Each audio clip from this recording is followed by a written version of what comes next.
ఇదంతా చూసి ఇంకా మీరే నాకు చెప్పకుండా కావ్యని మా ఇంటికి పంపించారు అనుకున్నాను. నువ్వేంటి, ఎవరైనా అదే అనుకుంటారు. చివరికి ఆ రాధ కూడా అదే అనుకుంది. మరి మీరు పంపించకపోతే ఎవరు పంపించుంటారు?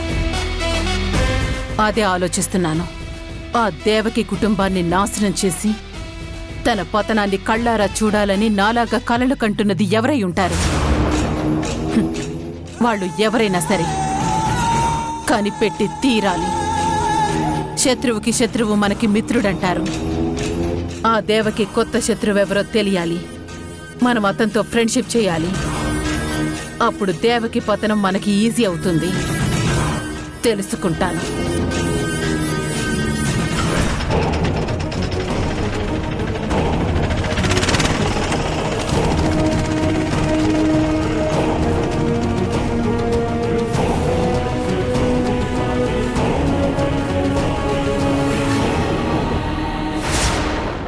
అదిగో అక్కడ పెద్ద ఆవిడుంది. వెళ్ళి ఆవిడ్ని కావ్య గురించి అడుగుదాం. ఏమైనా డీటెయిల్స్ తెలుస్తాయేమో.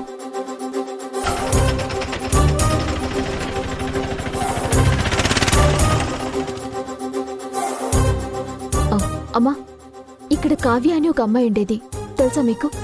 కావ్యనా? ఈ బస్తీలో కావ్య అనే అమ్మాయి నాకు తెలిసి ఎవరూ లేరమ్మా. లేదమ్మా, తను ఇదే బస్తీ అమ్మాయి. ఆ అమ్మాయి తల్లిదండ్రులు చనిపోతే తన మేనత్త దగ్గర ఉంటుంది. తన పేరు వెంకటమ్మ. ఆవిడకొక 40 సంవత్సరాల కొడుకు కూడా ఉన్నాడు. అతను ఎప్పుడూ తాగుతూ బస్తీ వాళ్ళతో గొడవ పడుతూ ఉంటాడు. ఈ కావ్యని అతనికిచ్చి పెళ్లి చేయాలని చూస్తే ఆ అమ్మాయి పారిపోయింది. ఆ కావ్య గురించి అడుగుతున్నాను.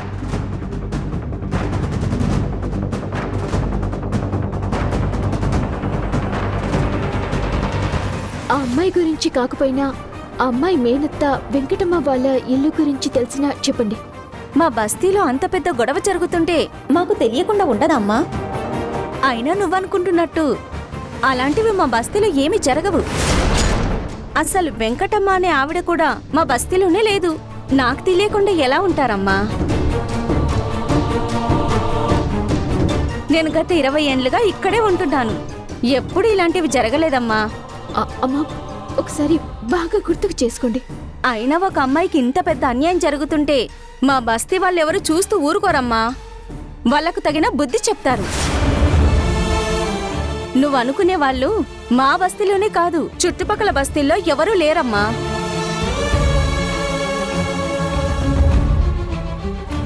అవును చెల్లి, ఆ కావ్య చెప్పినలాంటి గొడవలు ఇలాంటి బస్తీల్లో జరిగినప్పుడు ఆ న్యూస్ అందరికీ తెలిసుంటుంది.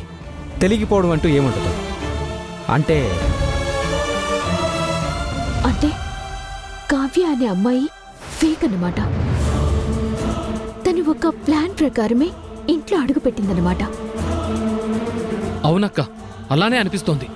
అసలు ఇంట్లో ఎంత అమాయకంగా నటించింది. ఆ కావ్య నటన చూసి నటన గురించి తెలిసి నేనే గుర్తుపట్టలేకపోయానక్క. ఇదంతా చూస్తుంటే దీని వెనక చాలా పెద్ద కుట్రుందనిపిస్తోంది. కావాలనే మేడం వాళ్ళని ఇబ్బంది పెట్టడానికి ఇదంతా ప్లాన్ ప్రకారమే చేశారనిపిస్తోంది.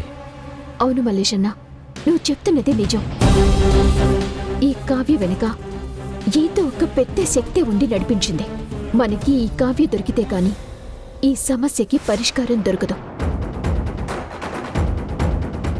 ఎలాగైనా ఆ కావ్యాన్ని పట్టుకోవాలి. దీని వెనకాల ఎవరున్నారో తెలుసుకుని తీరాలి. సార్ని, మనోహర్ని నిర్దోషిగా విడిపించాలి. అదే మన టార్గెట్. ఈ విషయంలో నాతో ఏ పనున్నా మొహమాటం లేకుండా చెప్పమ్మా, నేను నీకు తోడుంటా. అవునక్క, ఇది మన ఫ్యామిలీకి వచ్చిన ప్రాబ్లం. నేను కూడా నీతో ఉంటానక్క. థ్యాంక్ యూ అన్నా. పర్వాలేదమ్మా. Thank you Roshan. మనం ఎలాగైనా సరే ఆ కావ్యాన్ని కనిపెట్టాలి.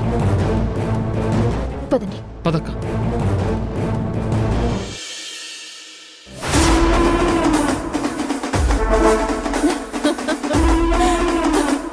చాలా ఆనందంగా ఉంది. ఆ దేవకి కొత్త శత్రువెవరో కాని దేవకి కుటుంబ సమస్యని రోడ్డు మీదకి లాగాడు. నేనెన్నో సంవత్సరాల నుంచి చేయాలనుకుంటున్న పనిని అతను చేసి చూపించాడు.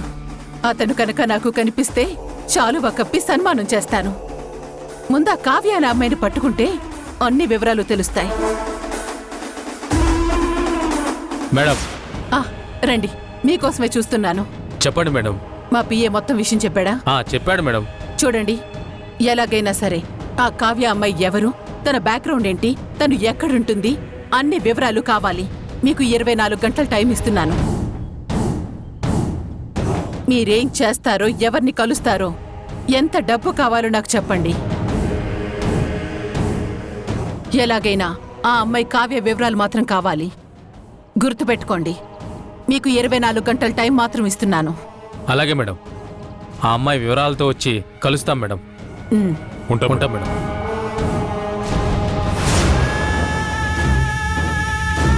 ఆ కావ్య గనక నా చేతికి చిక్కితే తన ద్వారా ఆ దేవకి కనపడని శత్రువుని కనిపెట్టచ్చు. దేవకి, ఇన్ని రోజులు నేనొక్కదాన్ని నీతో ఫైట్ చేశాను. ఇక ముందు నాకు పార్ట్నర్ దొరకబోతున్నాడు. ఇక నీ ఓటమి ఖాయం. దేవకి గారింట్లో అసలేం జరుగుతుంది? నిన్న వాసుదేవ్ మనోహర్లు అరెస్ట్. తర్వాత ఈరోజు గాయత్రి ఇన్స్టిట్యూట్కి వచ్చిన అవార్డ్ కమిషన్ వాళ్ళు ఎందుకొచ్చారు? దీని గురించిన సమాచారం తెలుసుకోవడానికి ప్రయత్నం చేస్తున్నప్పటికీ లోపల నుండి ఎలాంటి సమాచారం అందడం లేదు. వాసుదేవ్ గారు మరియు అతని కంపెనీలో executive member Manohar human trafficking కేసులో అరెస్ట్ అయిన విషయం తెలిసిందే. అందుకే వచ్చిన అవార్డుని వెనక్కి తీసుకోవాలని కమిషన్ నిర్ణయం తీసుకుందా? నిజంగానే గాయత్రి ఇన్స్టిట్యూట్ లో ఇలాంటి అసాంఘిక కార్యక్రమాలు జరుగుతున్నాయా? ఇవన్నీ మనం తెలుసుకునే ప్రయత్నం చేద్దాం. అప్పటి వరకు చూస్తూనే ఉండండి. ఎక్స్క్లూజివ్ గా మీకు అందిస్తూనే ఉంటాం. మేడం, మేడం, ఇప్పుడే ఇక్కడికొచ్చారు మరో ఎగ్జిక్యూటివ్ మెంబర్ రాధా గారు. తనని అడిగి తెలుసుకుందాం అసలేం జరుగుతుందో. చెప్పండి మేడం, అసలేం జరిగింది? అసలు ఇక్కడ ఏం జరుగుతోంది? మీరందరూ ఇక్కడేం చేస్తున్నారు? ఏమైంది? అదేంటి మేడం, ఏం జరుగుతుందో తెలియనట్టు మీరు మాట్లాడుతున్నారు? నిన్న రాత్రి వాసుదేవ్ గారు, మనోహర్ గారు అరెస్ట్ అవ్వడం, ఈరోజు గాయత్రి ఇన్స్టిట్యూట్ చైర్మన్ గారిని కలవడానికి ఇంతకు ముందు అవార్డు అనౌన్స్ చేసిన కమిటీ వాళ్ళు రావడం, ఇదంతా మీకు తెలియదా? లేదా తెలిసి ఏమి తెలియనట్టు నటిస్తున్నారా? బయట అందరూ అనుకుంటున్నట్టు మీ విద్యాలయంలో జరగకూడని పనులు నిజంగానే జరుగుతున్నాయా? వాటిని మీరు కప్పిపుచ్చే ప్రయత్నం చేస్తున్నారా? అందుకని అవార్డు కమిటీ వాళ్ళు వచ్చారా? ఇప్పుడు అనౌన్స్ చేసిన అవార్డుని క్యాన్సిల్ చేస్తున్నారా? అసలేం జరుగుతుంది?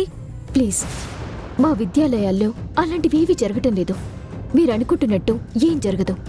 మీడియా కొంచెం జాగ్రత్తగా వ్యవహరించి ఈ ఇష్యూలో లేనిపోని కన్ఫ్యూజన్ ని స్ప్రెడ్ చేయకండి ప్లీజ్. రుషన్ పద.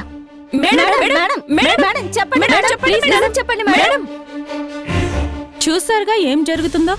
ఎవరూ సరైన సమాధానం చెప్పట్లేదు. దీని వెనక ఏదో బలమైన కారణం దాగుందని అర్థమవుతుంది. కానీ ఇక్కడ ఏం జరుగుతుందో తెలుసుకొని మీకు అందించే ప్రయత్నం చేస్తూనే ఉంటాం. కెమెరామ్యాన్ కార్తిక్ తో మీ సుధా.